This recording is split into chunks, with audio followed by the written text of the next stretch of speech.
Okay, video blog check everyone, and I'm going to share some tips on how you can install PUBG game on your Huawei Matepad Pro. Pero napakasimple lang naman niya. So panoorin niyo itong video na to at nalaman niyo yung way to install it.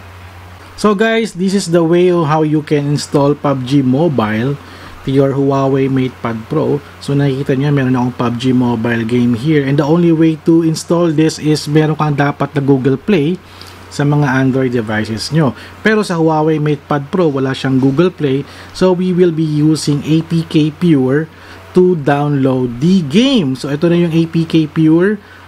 Actually nag-ship siya sa phone version, so ito yung app niya. So first you should download APKPURE. Just go to apkpure.com and dito i-search nyo yung PUBG Mobile. Ayan, meron na tayong dito sample. So PUBG Mobile, PUBG, ayan, PUBG Mobile. So search nyo lang, tapos makikita nyo yung files na mai-install nyo sa APKPURE. So ito na siya. Ito. Ayan. Ayan, ito. Click natin ito. So since na-install ko na siya, okay na. Pag na-install na niya, open nyo na lang and you'll see maglo-load na yung game. So load na natin siya. Ayan na. So after installing, mag-a-update lang siya. Tapos kukuha lang siya ng mga updates. Tapos once na ma-update na niya yung game, you can now log on to your account. Tapos you can play the game na. So ito na, lalaroin na natin and test na natin tong ganda ng Huawei Matepad Pro sa PUBG Mobile. So na-setup ko na to, naka full graphics tayo and also audio, okay naman. So much more on na realistic yung graphics natin sa PUBG Mobile. So heto na siya. Ayan na to. So ito yung character ko, no? Medyo matagal ko ng character to. You can add me. My name is Pop Azrael sa PUBG Mobile. So ito yung pangalan ko, Pop Azrael. So let's play. Actually gusto ko yung solo mode eh. I love to play solo. So heto na. I think mas okay ba ito kung battle royale. Let's do the mission. Ayan, load na natin. So nakita niya medyo takpan siya, no? Yung punch hole camera. So disregard nyo na lang naman din kasi hindi nyo naman din kailangan yung camera.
So that's it guys, that's the PUBG Online in your Huawei Matepad Pro. So thank you guys for watching. Yan, namatay na naman ako. So thank you guys for watching. So sana nagustuhan nyo yung aking tips ngayong video na ito. So yun na, don't forget to subscribe, like and comment, and I'll see you at the next video vlog adventure. Hooray, Huawei Matepad Pro. Astig.